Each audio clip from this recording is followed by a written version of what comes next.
Welcome back to the Carr Builds podcast. Today we're going to continue on our last discussion where we were talking about our undergraduate program at both Texas Tech and American University of Sharjah. Yep. And we're going to continue it with our grad school experience. Yeah, which is at the University of Cincinnati, which is where we both attended and met. Yep. Back in 2011. Yeah. 2011. So that was a 3-year program. Yeah. We graduated in 2014. Yeah. So I graduated from undergrad in December of 2009, and I decided to take a little bit of time off and before going to graduate school. Time off as in you worked. Right. Yeah. Take a little bit of time off of You didn't travel the world school. and find yourself. Yeah. I did that in 2008. Study abroad. Yeah. So I took some time off, about 20 months in total, in order to get a taste of the real world and apply to different graduate schools. I was given the option to go to Texas Tech University for their master's program. Which would have been a 1-year program, right? Oh, about a year and a half. Yeah. And that would have been your accredited degree, so you could become licensed, because that was your ultimate goal, right? Yes, as architects, the ultimate goal. Yeah, so in December 2009, I could have just gone a year and a half more, which would have put me at like 2011 or so, and graduated with a professional degree, been able to get experience and become licensed from there. Yeah. But instead, I chose not to go down that route. And really, the reason I did that was because I didn't think Texas Tech University was good enough. Little did you know. Yeah. Was it that you were tired of Texas? You wanted a change? I don't know. I didn't really know anything different. I had lived in Texas my whole life. Yeah. And I enjoyed my time at Texas Tech University, but I always had it in my mind that I was going to go somewhere else for graduate school because Texas Tech wasn't challenging enough and it wasn't prestigious enough. And so us architects, in order to get that dream job at some fancy Starchitect's office, we need to have that master's degree from Harvard or Princeton or Yale or some highly ranked school. Yeah. I mean, if people coming right out of high school, like 18-year-olds, they usually don't want to apply to colleges in their home state because they want to get away from family. Right. So parents don't like that because it's more expensive. Out of state tuition is more expensive, but they want that separation. They want their independence. For you, it wasn't just that. It was more of like you wanted something more prestigious. Yeah. And I mean, because I had lived away from my parents in undergrad the whole time, because I was in Lubbock. They were 8 hours away, because Lubbock is 8 hours away from everything. And I had also worked on my own and lived in my own apartment. So I had experienced what it was like to be on my own for a while after undergraduate school. Yeah. But I just wanted a different experience. I wanted something more prestigious because I thought that was the only way to get that dream job. So why didn't you apply to graduate school right after undergrad? So there was a group of us that were just dead set on not going to Texas Tech for graduate school. Oh, made a pact. Yes. And it goes back to, like, I can say, I wanted to get some experience under my belt before going to graduate school.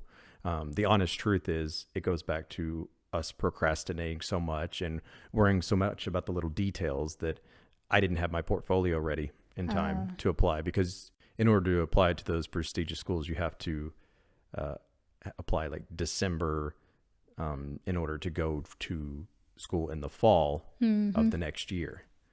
And December 2009, when I graduated, I was not ready.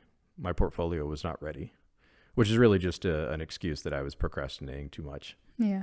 So it took me another year to get everything ready and prepared. And little did I know that work experience turned out to be great, and it helped me pay for school. Yeah, that's true. That was the big thing. You were able to save a lot. Yeah. In those 20 months. When I applied for graduate school, I did it in my final, like my 5th year of undergrad. And you went straight through. I went straight through it and work at all. Why? Because I just wanted to get it out of the way. I didn't. Well, there are multiple reasons. One, it's difficult to get a job in Dubai without wasta, without influence. Okay. And I was outside that bracket.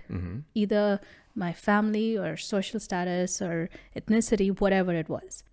I was unable to even get an internship. I applied to different companies in my 4th year and 3rd year, but I wasn't even able to get that. So I had very little hope of even getting a job in Dubai because I just didn't have any contacts. So in my head, I was like, I'm not getting a job. I have no future here. It's time to leave. Yeah. And that's what's interesting is you had a professional degree. You did not need any more education in order to practice and become a licensed architect. But like many people that come from out of the United States, they come to the United States for that last degree just so that they have that experience in the United States and are able to pursue a job there. Am I correct? Well, it's a way to move to the States. Simple as that. Like my sister, she worked for about 3 or 4 years in Dubai as an engineer and then decided to get her MBA at the University of Virginia in order to move to the States. Like my parents moved from India to Dubai in hope of a better life. They wanted us to move from Dubai to the States, again, hope for a better life. So that it was just a logical step that was expected. It's what we wanted to do. So going back to your application. Yeah. So going back to my application process, there was this one professor at AUS, amazing professor. I think he's like chancellor now or something. His name is Kevin Mitchell. And he helped me a lot in the whole application process. But I applied to like every single school, like the top 10 schools. They have a list of top 10 architecture schools. I think I applied to every single one of them. Wasted so much money. About to say, yeah, the application's like $200 I at know, least. it's ridiculous. Much less printing your portfolio and shipping all that. Yep. And the CDs and everything. And he kept saying like, cater each application to the college. Like do research into this college. What do they want from you? And your application letter should be like different for each college. And I don't know. I didn't spend that much time on it. I just wanted to get all the applications out. Yeah, because you're required to like write essays and stuff about why you would go there. And I really just changed out. I mean, it was a generic thing, and I just changed out for each school. Yep, I did that too. So you applied to about 10 schools in total? I think like 6 to 8, not 10. And University of Cincinnati was one of those because it was on that list. It was on the list of top 10 schools. Yeah. Top graduate programs for architecture in the United States. Applied to Harvard, Yale, and California, Berkeley, I think. Berkeley. Yeah. And I only got into Columbia and Cincinnati. So for me, one of my first inspirations for going to the University of Cincinnati, because it seems like a real random like going to Harvard or Yale. Okay, I guess that makes sense. Those are always the top 2 schools. But Cincinnati is not an Ivy League school. It's in Ohio. Why would you go there? Yeah. Well, Cincinnati has a history of pretty well-known architects, and their campus also has a let's call it Starchitect influence to it. So they got all the top architects around the States and assigned them a building. So it's basically like a playground. Yeah. There's no cohesiveness. It is. Yeah. The campus is beautiful. Especially coming from Texas Tech, where everything was all this Spanish plateresque style, except for the architecture building. Now, so in undergrad, my very first studio professor, he actually went to the University of Cincinnati for his undergrad. And he talked it up a lot, and he was a big fan of it, and I really liked him as a professor. And so he was one of the 2 big influences that made me apply to that school. How many schools did you apply to? I applied to 3 schools. That's it? Yes. Wow. And I only got into 1. So my options were limited. Yeah. Yeah. I actually was on the cusp of not even going to graduate school, because the job I had was paying me really well, and I was enjoying it, and I thought, why do I even need to go to graduate school? Which I'm sure happens to a lot of people. Yeah, once you get the taste of money money in the bank. Yeah, that's nice. It's difficult. It's a difficult decision So to go back to school. So you knew about the co-op program for Cincinnati before you applied to the school? I did, yes. And that really excited me, because when it came down to, okay, which school do I want to go to? Columbia is obviously, Ivy League was more appealing, but it was expensive, really, really expensive. Right. And my dad was willing to pay for it, but which is typical of Indian families or Asian families. They just pay for their kids' education. But I knew that I would be able to earn some money from the 1.5 years of the co-op program. So it's a 3-year degree. I assumed I would be able to earn. So it's a 3-year degree. 1.5 years would be a co-op program. So that would lower the tuition fees, because we didn't pay full tuition for those semesters where we were working. And also we would be able to earn a little bit of money, and we get more work experience that I was severely lacking. Right. And that work experience goes towards the 3 years of experience you need in order to get a license. Exactly. So it just made more sense. It was more appealing. Yeah. So it seems from the outside. So it seemed. Yeah, the co-op was the other big influence for me, really. Yeah. Knowing that they had that co-op program, which was really cool, because I had worked in the real world, and I was not actually working for an architecture firm. I was working for an engineering company at the time. And going into the architecture field, and the idea of being able to work in different states, and knowing what it was like around the world, or not around the world, but around the states, was really an exciting opportunity, because I really wanted to get out of Texas. I mean, I say I'd lived there my whole life, but I would have been happy to go to one of the other schools that I applied to that I didn't get into, that were both in Texas. Yeah. And I probably would have, just because I'm a Texas boy. Yeah. But I'm really glad I didn't get into those schools, and it allowed me to go to Cincinnati and experience the co-op and be out of state, and also meet you. Yeah. Yep. So I think it was a good decision. The actual experience was not what I expected, was disappointing, but all in all, considering where we are now, I think it was a good decision. Yeah.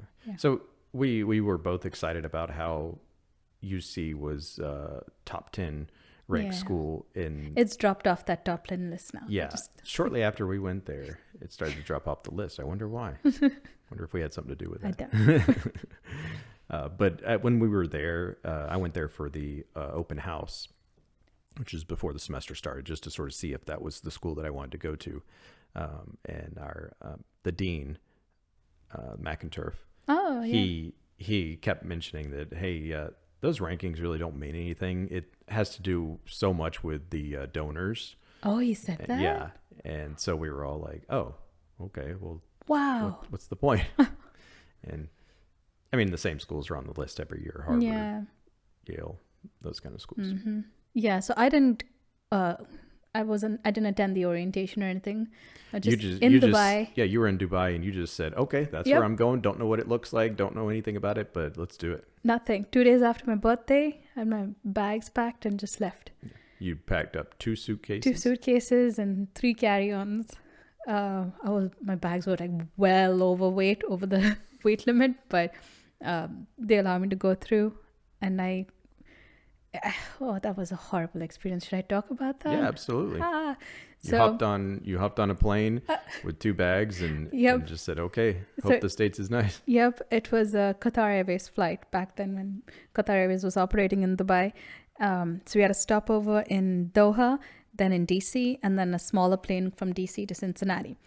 And the plane that stopped from Dubai to Doha was an hour late.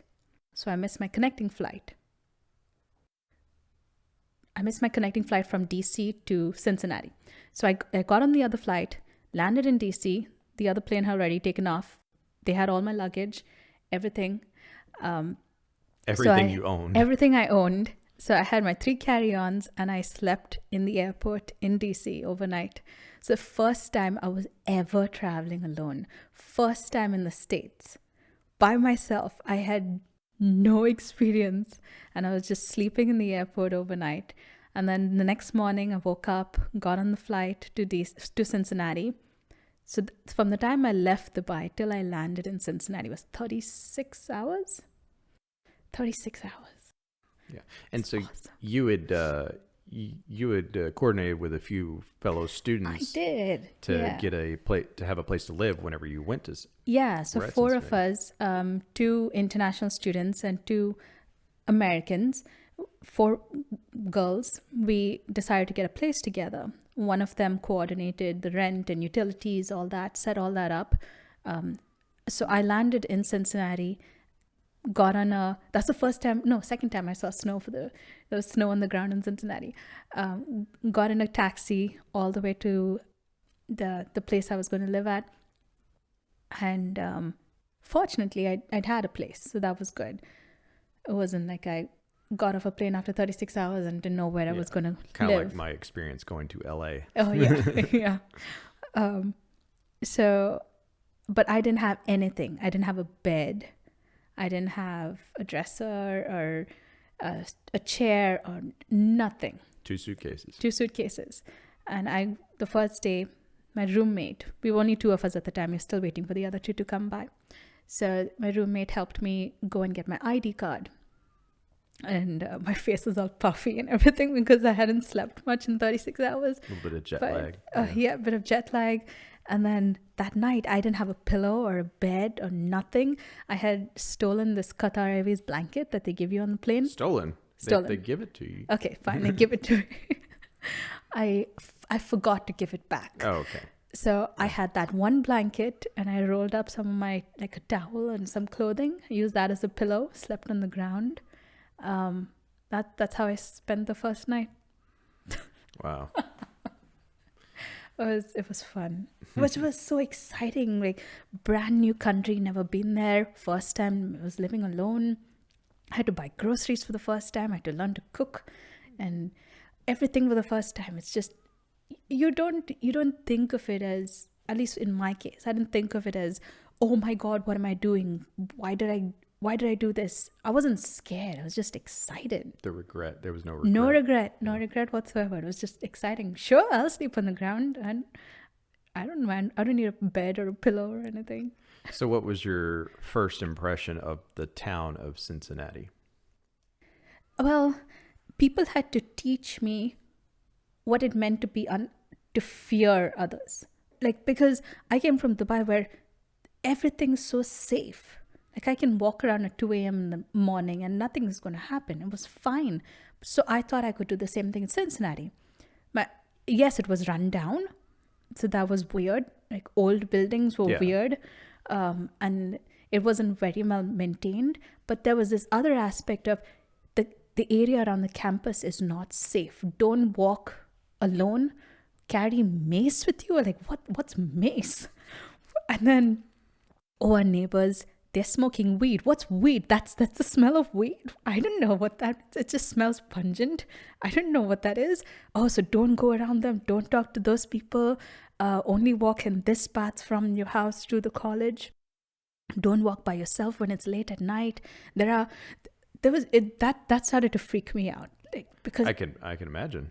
I didn't know any of that. I didn't know what it meant to be unsafe.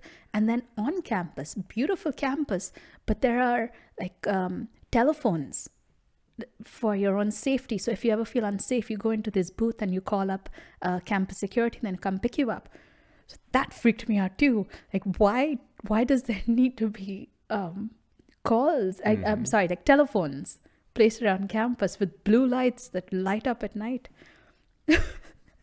So it was all new and weird and exciting. I will say Cincinnati, the town, I mean, certain parts, like a lot of downtowns, or this was really sort of the uptown area, was really run down. Yeah. A lot of college kids living around the area, a lot of lower income housing around the area. But it's amazing the dichotomy between being on campus and just off campus. Because on campus, like we talked about, it was full of these Starkitects buildings, and it was well maintained. I mean, it was beautiful. Yeah. A lot of modern contemporary architecture. If you just stayed on the campus, like if you were a freshman just living there, you would never realize what was going on around the campus. No. But as graduate students, we were living off campus. And so I actually chose to live 30 minutes away because for me, I was sort of spoiled because I had my own nice 1-bedroom apartment in Dallas before I went to Cincinnati. And I thought, what? Your expectations a little higher. Yeah. I was like, oh, come on, I got to live in something a little nicer than this crap and share with 3 other people. Yeah. And so I chose to live 30 minutes away, which was actually on the border of Indiana and Cincinnati. Mm-hmm. So each day I had to commute in 30 minutes, which it becomes kind of an issue whenever you're up at studio until 2 a.m. or something. And then in Cincinnati or in Ohio, there's a little bit of colder weather, let's say. So there's snow and ice on the road. So I had to be a little more cautious. And it wasn't an easy drive. It wasn't like a straight path, right? It was very up and down, yeah. up and down. Beautiful in fall. Yeah. It was a nice opportunity to decompress. Yeah. It really was. And then whenever I got out there, I was in basically a trailer park or an RV park. And it was by this little pond. Yeah. And so it was sort of peaceful to be away from everything. And there were ducks in the pond. Yeah. And it was beautiful. Yeah. Contrasting that to going into the city of Cincinnati and the rough areas, it was very different. Yeah. But the schooling itself, let's get back. Yes, let's get back to the schooling. We're talking about everything but that. So we discussed that it's a 3-year program, a year and a half of co-op, and a year and a half of actual schooling. Yeah. So, what point did you stop liking Cincinnati, or first semester there? Yeah, at what point did the gears change and you say, oh, what is this place? First semester.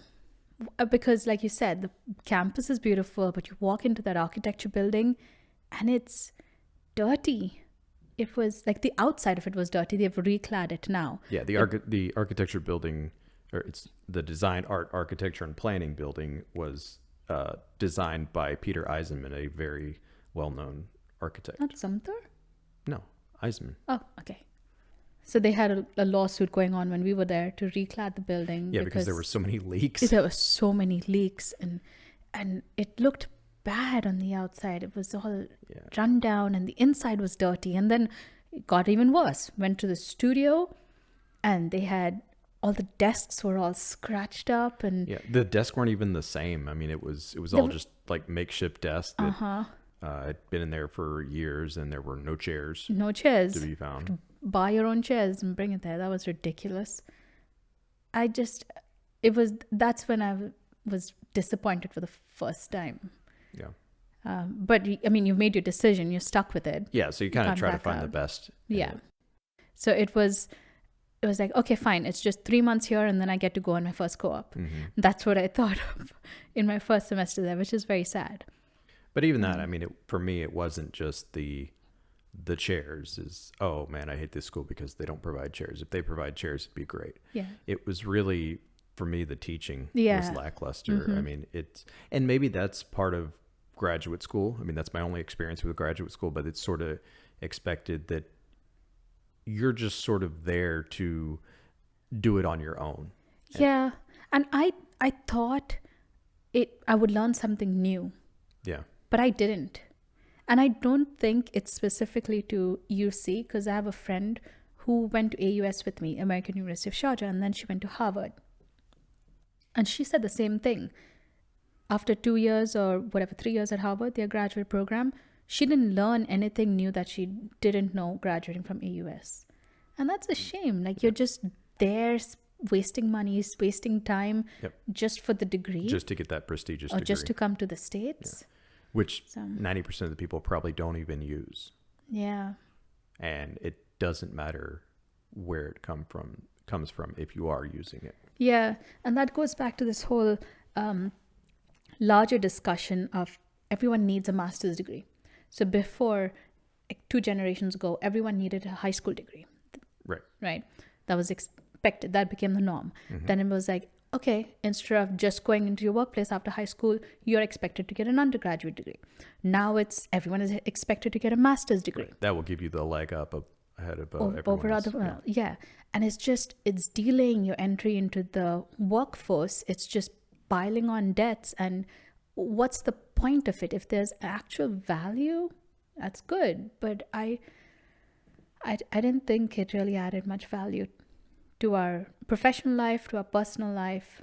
So yeah, I didn't feel like I learned anything either at graduate school. Yeah. And one of the things that disappointed me most, because in graduate school, no grade under a B is passing. So like, I guess B minus is the worst grade you can get for your credits to transfer forward to the next year. Like you have to have at least a B minus GPA or get at least a B minus for you to pass the class in graduate school. And for me, I put a lot of effort in, and just because, at least I felt this way, certain professors had a vendetta against me or something. Yeah. I got, in one studio in particular, I got a B minus. Yeah. And I thought my work was a lot better than a lot of other people's. And then just, and that's okay. I get it. Okay, B minus. But then you go to the next semester and you see the students there that weren't even there half the time, didn't put any effort in, and their final project was crap. Yeah. And they got the same grade I did because they wouldn't be there if they hadn't. That's what really drove me off the edge. And I just said, this is stupid. Everybody's just paying for this degree. So you really didn't get anything out of. But that's a very good point. You're just paying for your degree. That's what it felt like. And the funny thing is, for me, after I graduated, I was so done with everything that I chose not to walk, because that was, both did. Yeah, that was an extra $150 to buy the cap and gown to go through this process. And I also, to this day, have never even checked my grades for the final semester. Oh, wow. Because they told me I passed. They told me I passed even before I did my final presentation. Oh. Final studio presentation. Like, they're preparing you to graduate. They're making sure you get all the paperwork ready. And then they're like, oh yeah, you pass. And I'm like, what's the point of this final presentation? And then that's like the first final you have. Then you have the final exams for all your other classes. Yeah. And it's like, oh, well, they've said I already passed. So what does this matter? And so we, after graduation, we were just done. Yeah. We took off on a road trip back to Texas, and that was it. It felt so weird. Like, it didn't feel like we got anything from it. Yeah. That was disappointing. We had our new jobs set up. I didn't. Oh, you didn't? No, I was applying. I remember when we were in Indiana, I got that call from an architecture firm that was scheduling my interview. Oh, wow. Yeah. So I had a couple of interviews set up. Yeah. I think I had the San Francisco job ready. Okay. So, I mean, we were done. We pinned up our stuff and we're like, let's get out of here, which is very sad. Yeah. But there were lots of things that annoyed me right at the end. Like you said, pay for this, pay for your cap and gown, pay for everything. And then I did the courses to get a minor in GIS, and they wouldn't even write that on my certificate because I didn't pay an extra $200 or $300 for that. What am I paying for? I did the courses, like at AUS, when I got a minor in interior design and design management, I got it. I did the work, so they wrote it on my degree. But no, it's not written on my Cincinnati degree because I didn't pay them an extra $300 for nothing. Yeah. And how many? So that pissed me off. How many architecture firms have asked to see your degree? 0. Didn't even ask for a GPA. Nothing. It's just the GPA only matters when you're applying to grad school. Yeah. I was very concerned about my GPA in undergrad, and I had a very good GPA, which is kind of one of the reasons why I wanted something more challenging. Is I was like, oh, I'm making the best grades I can at Texas Tech. There's got to be something harder out there. Yeah. Well, Cincinnati wasn't harder, but I made worse grades, in part because of professors just. What kind of incompetent? And some studio professors do this. They're like, I'm only giving 1A at the beginning of the semester. It's like, I'm only giving 1A. Doesn't matter how good your work is. Exactly. It's stupid. It goes back to that arrogance that I talked about in some of my videos. The arrogance of architects, the arrogance of the teachers, the professors in architecture school. Like, oh, if you haven't been here, if your desk isn't messy, it means you're not a good student. What is that based on? Some bosses feel that way too. Oh, yeah? Offices, yeah. Or vice versa. If your desk is clean, that means you get your stuff done. And then The co-op program was what you call a double-edged sword. Yeah, I was about to say, let's get to some positives because, I mean, we make it sound terrible, but it wasn't the worst thing ever, really. And the co-op programs, I would say, were the highlight. Yeah, but they were the highlight, but they also jaded us because we got a taste of the real world, and we realized that our degree doesn't matter. Whatever we're learning in school has no relevance in the workplace. Yeah, very different. Theoretical versus practical. And going back and forth from school to the workplace, it was hard to switch your mindset. Exactly. Because when you're back from a co-op, like a month into your semester, you're already applying for the next co-ops. You're sending out your resumes and your portfolios, and your mind is set towards that. What's the next step? Where am I moving to? I have to book my plane tickets. Yeah, I have to find somewhere to live. But I have to design a building. Design a building. That means nothing. But I have to get this done in order to move to New York or something for my next internship. So yes, it was good, but it was also difficult to concentrate. Yeah. And they hype the co-op program up a lot at Cincinnati because it is a big selling point to get that work experience. And they always emphasize that, hey, you can go work anywhere. Yeah. And there's a few asterisks to that, being that as long as the company is affiliated with the University of Cincinnati, meaning they sign some paperwork, and do they actually pay a fee to UC? I don't know. Okay, well, they have to be affiliated with the university. Yeah. They have to sort of get on their list. And then whenever you're applying to schools, they give you a list of places to apply and just say, good luck, and give you some dates.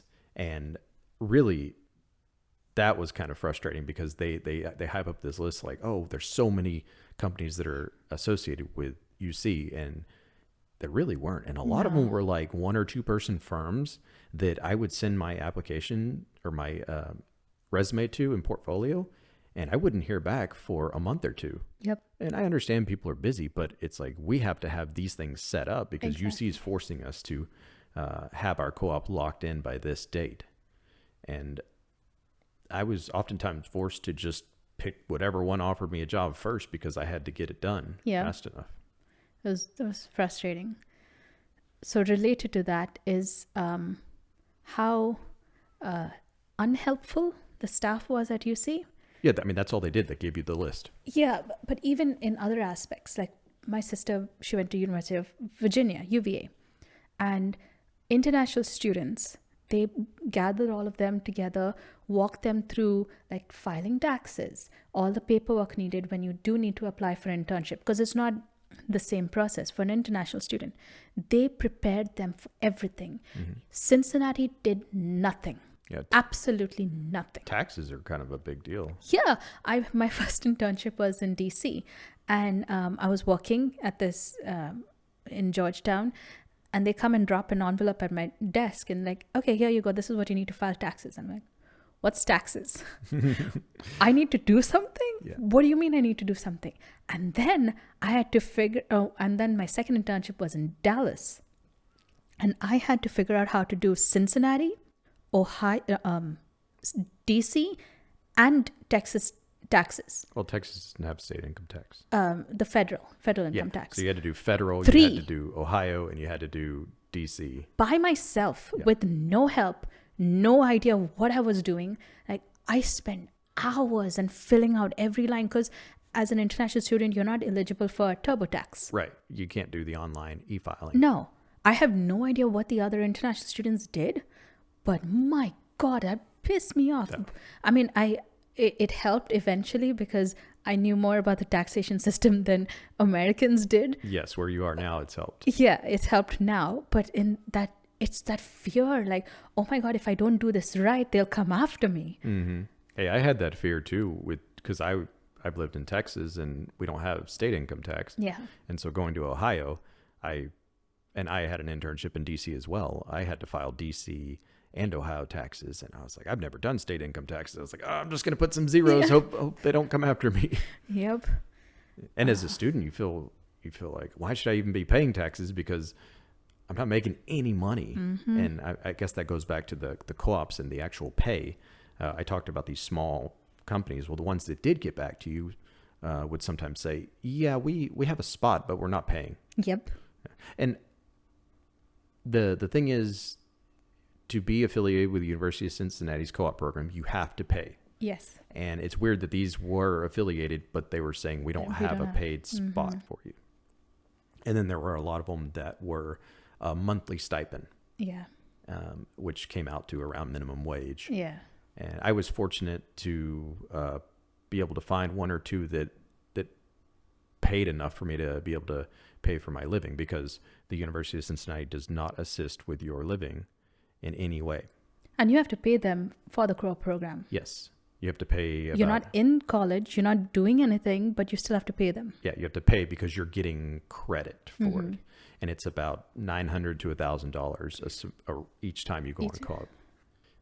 So you're not even saving $1,000 at the end of your co-op, and yet you have to pay them $1,000. So you're negative. Yeah, so like living in New balance York yeah, and working, making less than $20 an hour, having to pay the co-op fee, and working for 3 to 4 months, you're not going to get by with anything other than hopefully a decent work experience.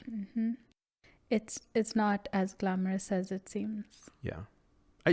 Yeah. Yeah. It was a good learning experience, though, as far as... But it added to that frustration with the entire architecture profession. So by the time you were done, you're like, there's so much wrong in this field.